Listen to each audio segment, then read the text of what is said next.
9-time member of the House of Representatives in Japan, was in charge of foreign affairs for 4 years under Prime Minister Shinzo Abe, became Prime Minister in October 21, comes from a political family. Both his father and grandfather were members of the country's House of Representatives, getting the full tour of the Sabarmati ashram.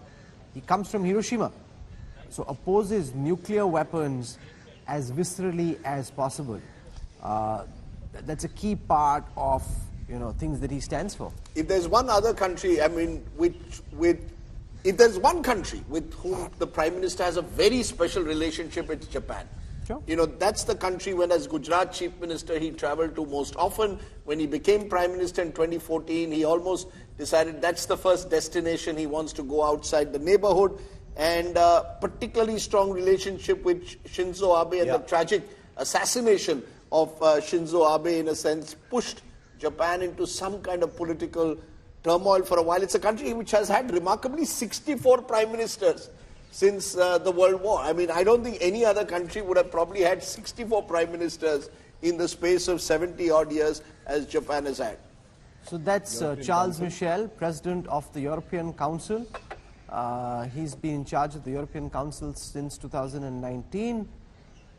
Works very closely on forging the economic administrative policies of the European Union. This is his second term, 2.5-year term.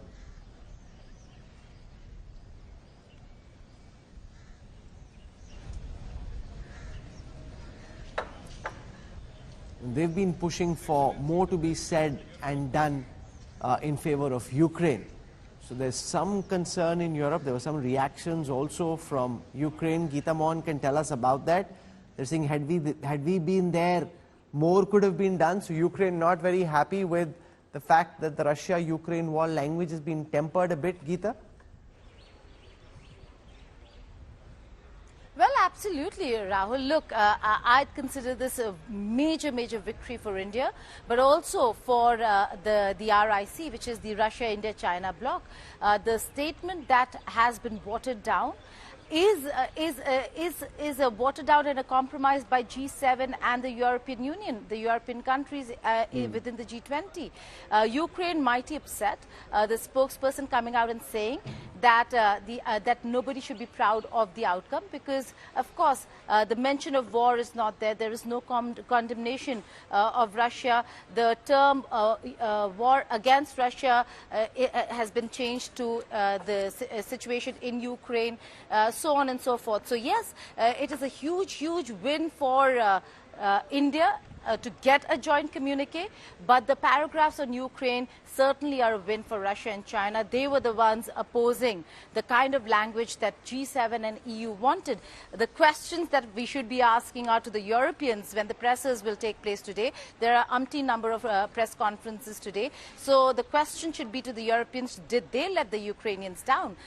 There was a briefing yesterday by a European Union official, and he said, Rahul, that should there not have been an agreement, there would have been no outcome document, and if there was no outcome document, there would have been no future for the G20. Oh, most certainly. Yoon Suk Yeol, President of South Korea, the G20 member states. Now coming into the Rajghat, elected president in 2022. Again, a great friend of India, great friend of the Indian people. The Prime Minister also personally investing a lot, and in the counterbalance shift that India is trying to build against China, South Korea, Japan have very crucial roles to play. Huge role to play, not just in terms of cutting-edge tech, but also, and since this is a subject close to my heart, the military hardware, Rahul. So they're talking about Vajra, the K9 self-propelled. You've got the K9 Vajra self-propelled howitzers, which are stationed in Ladakh, by the way, in large numbers. We've just repeated an order for L&T to build 100 more of those. So they want our Vajra, or what are they doing? They want our Vajra, we're building them together, or how's it They're building them together. Larsen & Toubro is building them under license in Hazira in Gujarat. They're also going to be building some ships for us very soon. The Koreans? The Koreans are going to be building them. A few of them in Korea, and then the rest of them here under license. So and you've also got Samsung investing very aggressively in India. The major manufacturing plant now being expanded even further, not too far away from where we are sitting in Noida. About 15 kilometers from where we're sitting is one of Samsung's largest facilities, and it's a facility where they don't import anything. That's right. Everything is sourced in India. And they're, I think, adding $500 million in a second phase of investment to their Noida plant. Yeah, so they've got a huge commitment to manufacturing in India. Let me ask Gaurav this question. How good are their howitzers, Gaurav? How do they compare with the Bofors or the South African Denels or the Israelis? Rahul, they are actually outstanding according to artillery, and that is somewhere where you have a lot of information too. Considering Brigadier Kamal was a gunner officer, but all that I've been able to pick up from the gunners of the Indian Army, these howitzers, especially in high altitude, have performed extremely well.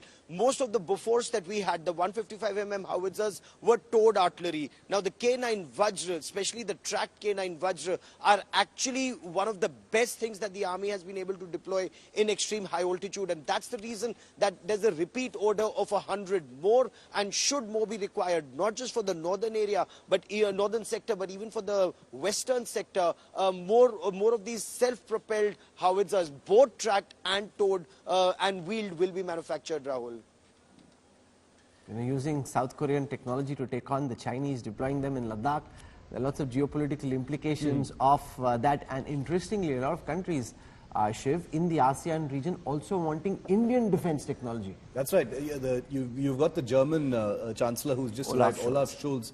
But you're right, Rahul. In the ASEAN, huge number of countries, Vietnam, Indonesia, Philippines have all placed orders, and more are lining up. And for BrahMos particularly. Yeah. Anyway, we're at Rajghat this morning. The less we talk about violence, the less we talk about Bofors and howitzers, the better. Mahatma Ji won't like it.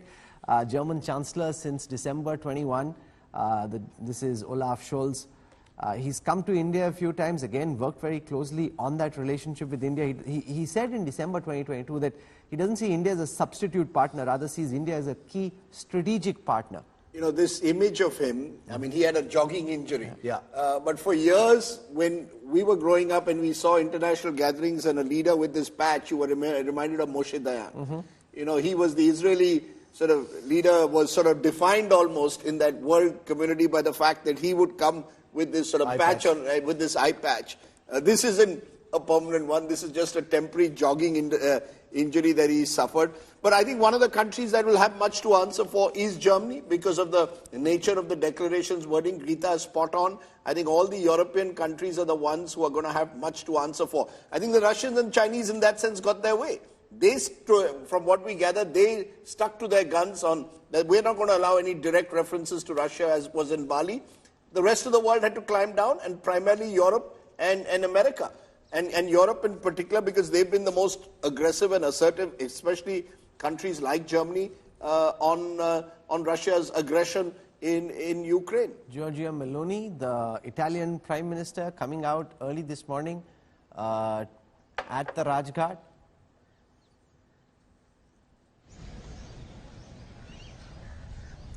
There you have another woman leader, the fifth that we've had since the morning, coming in or sixth that we've had since the morning. And she made headlines in India when she called Prime Minister Modi the most loved leader in the world. She made Mr. Modi's day. I mean, what more can you ask for within days? And I think it was within a short while of just having taken over, comes, I think, at the sidelines of the Raisina dialogue and says... so she took over in October 2022. Yeah, so, she comes in January of 2023, January, February, early this year, was here within 6 months of taking over, and called Mr. Modi the most loved leader in the world, and I think that has endeared her to Mr. Modi forever. First female Prime Minister of Italy. Again, one of the countries, the only European country that's part of the Belt and Road Initiative. Now, of course, the foreign minister has spoken about wanting to move away, and yesterday, if you saw the statement from the Chinese Foreign Office, there was a meeting between Meloni and Li Xiang where they spoke about keeping borders open. So China obviously very concerned. That, Gaurav, would become quite embarrassing for them if Italy actually officially pulls out. They made some noises. if they actually pull out of the BRI, the only European country in the BRI to pull out, that would be egg on Beijing's face? Rahul, it's almost done. Italy is going to be out of BRI because Italy plays a very crucial role in this India, West Asia, Europe corridor. It's a key partner there. It's a signatory there. So they will not be a part of BRI is what sources tell India today. That's point one. Point two, you're absolutely right. China has egg on its face. Initially, there were many commentators who were saying that this G20 will be rather lackluster because Xi Jinping is not coming to India. Neither is President Putin. But look, neither Xi nor Putin define India's G20 presidency. It's India that defines our G20 presidency. It shows India's position in the new world order, not dependent on any other country, but leading the change, leading the transformation that's required in every field. And Rahul, if I may, taking from our civilizational history, moving to the future. That was the theme all along. That was Prime Minister Narendra Modi's vision. He spoke about it in great detail to his team, and they were able to deliver, and the world is listening. And when they say that Europe may be disappointed because of lack of reference to Russia, G20 is not the platform for settling issues like the Russia-Ukraine conflict. It shouldn't impact the rest of the world, especially the global south. That's the point India emphatically made.